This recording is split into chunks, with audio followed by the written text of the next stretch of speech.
Hello friends I am doctor S Mandal আমরা male infertility নিয়ে আলোচনা করছিলাম। আজকে ডায়াগনোসিস নিয়ে আলোচনা করব। তো কি করে আমরা মেল ইনফার্টিলিটি ডায়াগনোসিস করব? বিশেষ করে কোনো কাপল যখন এরকম ইনফার্টিলিটির প্রবলেম নিয়ে আসে তখন কিন্তু ম্যাক্সিমাম ক্ষেত্রে দেখা যায় সিঙ্গেল কজ হয় না বা একটা কারণ থাকে না, বেশ কিছু মাল্টিপল কমপ্লেন তার সঙ্গে থাকে বা দুজনেরই প্রবলেম বেশিরভাগ ক্ষেত্রেই থাকে। সেখানে বোথ মেল অ্যান্ড ফিমেল और হাজব্যান্ড অ্যান্ড ওয়াইফকে দুজনকেই একসঙ্গে চিকিৎসা করা উচিত এবং একসঙ্গে সমস্ত তার ডায়াগনস্টিক যে প্রসিডিওরগুলো আছে কী কারণে এই প্রবলেমটা আসছে বা ইনফার্টিলিটি ডেভেলপ করছে সেগুলো জানা উচিত। First of all general physical examination এবং মেডিকেল হিস্ট্রি, পেশেন্টের কোনো ক্রনিক ইলনেস বা কোনো রোগ আছে কি না, ক্রনিক কোনো রোগ যেমন ডায়াবেটিস, হাই প্রেশার, থাইরয়েড কিংবা কোলেস্ট্রল, এইরকম টাইপের একটা ক্রনিক ইলনেস কিংবা কিডনির কোনো প্রবলেম, হার্টের কোনো প্রবলেম, লিভারের কোনো প্রবলেম, এরকম টাইপের ক্রনিক ইলনেস কিছু আছে কিনা সেটাকে রুল আউট করা এবং বিভিন্ন যে ইনহেরিটেড কন্ডিশন, বংশগত এরকম কোনো ফ্যাক্টর বা ফ্যামিলিয়াল কোনো ব্যাপার আছে কিনা সেটাও একটু জেনে নেওয়া এবং ডিউরিং পিউবার্টি সমস্ত কিছু যে জেনিটাল ডেভেলপমেন্ট বা সেক্স অর্গান যেগুলো আছে সেগুলোর ডেভেলপমেন্ট ঠিকঠাক হয়েছে কিনা সেগুলোও ভালো করে দেখে নেওয়া এক্সামিনেশন করে। এবং এগুলো ছাড়াও semen analysis is a very important test, যার মাধ্যমে সিমেনের মরফোলজি, তার শেপ, সাইজ, তার মটিলিটি বা তার গতি প্রকৃতি, তার ফ্রুক্টোজ কন্টেন্ট, সমস্ত কিছু কোয়ালিটি এবং কোয়ান্টিটিভ এস্টিমেশনকে মেজার করা সিমেন অ্যানালাইসিসের মাধ্যমে। এগুলো ছাড়াও বিভিন্ন ইমেজিং স্টাডি করা হয়, যেমন আল্ট্রাসাউন্ড, আল্ট্রাসোনোগ্রাফির মাধ্যমে বিশেষ করে ভেরিকোসিল কিংবা যদি টেস্টিস বা স্ক্রোটাল সোয়েলিং থাকে, যেমন হাইড্রোসিল হতে পারে, এপিডাইমাইটিস হতে পারে, তো এইরকম টাইপের কোনো ইনফ্লামেশন বা সোয়েলিং বা টিউমার কিন্তু আল্ট্রাসাউন্ডের মাধ্যমে ধরা পড়ে যায়। এগুলো ছাড়াও ট্রান্সরেক্টাল আল্ট্রাসাউন্ড, বিশেষ করে প্রোস্টেটের যদি কোনো সমস্যা হয় কিংবা যে পাথওয়ে দিয়ে সিমেন্টটা যায় টেস্টিস থেকে উপরের দিকে যায়, সেই পাথওয়ের যদি কোনো সমস্যা থাকে বা ক্যারি করতে প্রবলেম হয় তখনও কিন্তু এই ট্রান্সরেক্টাল আল্ট্রাসাউন্ডের মাধ্যমে সমস্ত কিছু ধরা পড়ে যায়। এবং এগুলো ছাড়াও হরমোনাল বিভিন্ন টেস্টিং, যেমন বিভিন্ন রিলিজিং হরমোন, হাইপোথ্যালামাস থেকে যে রিলিজিং জিএনআরএইচ বা গোনাডোট্রফিক রিলিজিং হরমোন এবং পিটুইটারি থেকে এলএইচ, এফএসএইচ এবং অ্যাড্রিনাল গ্ল্যান্ডের বেশ কিছু হরমোন লাইক টেস্টোস্টেরন, এই টাইপের হরমোনগুলা যেগুলো স্পার্ম প্রোডাকশন করার জন্য দায়ী।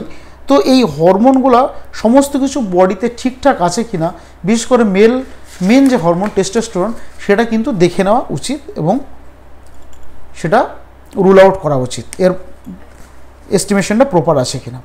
এগুলো ছাড়াও post ejaculation urine analysis, post ejaculation urine অ্যানালাইসিসের মাধ্যমে যে একটু আগে যে একটা কারণ বললাম, একটা খুব বড় কারণ মেল ইনফার্টিলিটির, সেটা হচ্ছে রেট্রোগ্রেড রিজাকুলেশন। নর্মালি যখন স্পার্মটা ইজাকুলেট হয় সেটা পেনিসের মাধ্যমে বাইরে বেরিয়ে আসার কথা, সেটা বাইরে না গিয়ে ইউরিনারি ব্লাডারে বা মূত্রথলিতে গিয়ে পড়ে যায়। তো এই কন্ডিশনটাকে বলা হয় retrograde ejaculation. Post ejaculation urine analysis বা একবার ইজাকুলেশন করার পরে যদি তার প্রস্রাবটা টেস্ট করা হয়, সেই প্রস্রাবে কিন্তু সিমেন্ট পাওয়া যাবে। কারণ হচ্ছে সিমেন্টটা ইউরিনে গিয়ে মিশেছে। তো এটা খুব important diagnostic procedure for retrograde ejaculation. After that genetic testing, একটা কন্ডিশন বললাম যেটা হচ্ছে ক্লাইনফেল্টার সিনড্রোম। এগুলো ছাড়াও আরও বেশ কিছু কালম্যান সিনড্রোম, এরকম টাইপের বেশ কিছু সিনড্রোম আছে যাতে পুরুষের যে নর্মাল যে ক্রোমোজোমাল প্যাটার্ন, বিশেষ করে ক্লাইনফেল্টার সিনড্রোমে XXY হয়ে যায়।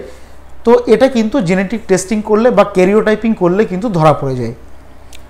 টেস্টিকুলার বায়োপসি, স্পার্ম প্রোডাকশনে যদি কোনো প্রবলেম থাকে বা কোনো ব্লকেজ থাকে বা টেস্টিসের কোনো ভিতরে কোনো অ্যাবনর্মালিটি থাকে, সেটা কিন্তু টেস্টিকুলার বায়োপসি দিয়ে করলে খুব সুন্দরভাবে রুল আউট করা যায়। এগুলো ছাড়াও দ্য স্পার্ম ফাংশন টেস্ট, একটা স্পেশালভাবে স্পার্মের যে নর্মাল যে ফাংশনগুলো সেগুলোকে ইভ্যালুয়েট করার জন্য এটা অনেক ক্ষেত্রে করা হয় ইন অ্যাডভান্স স্টেজে।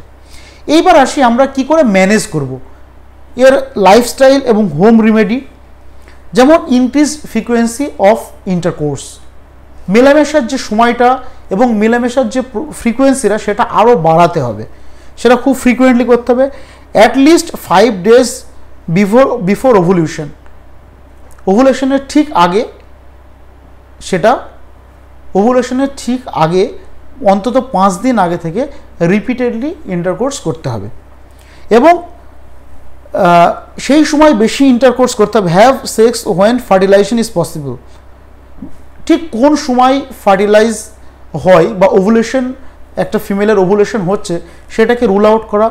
যদি নর্মাল টাইমে একটা নর্মাল মেনস্ট্রুয়াল সাইকেল যদি 28 দিনে ধরি, ঠিক তার 14তম দিনে বা মিড মেনস্ট্রুয়াল যে টাইম বা ফেজ, সেই টাইমে ওভুলেশন হয়। এর উপরে আমি ডিটেলসে ভিডিও দেওয়া আছে মেনস্ট্রুয়াল সাইকেল বা মাসিক চক্রের উপরে, সেগুলো দেখলে আপনারা বুঝতে পারবেন। এটা আপনারা নিজেরাই বার করে নিতে পারবেন এই ডেটটা। তো এই ডেটে বেশি মেলামেশা করা উচিত। এবং another very important point, avoid the use of A lubricant during intercourse বা মেলামেশার সময় বিভিন্ন টাইপের যে লুব্রিকেন্ট বা জেলি যেগুলো আছে সেইগুলো বাদ দেওয়া বা অ্যাভয়েড করা।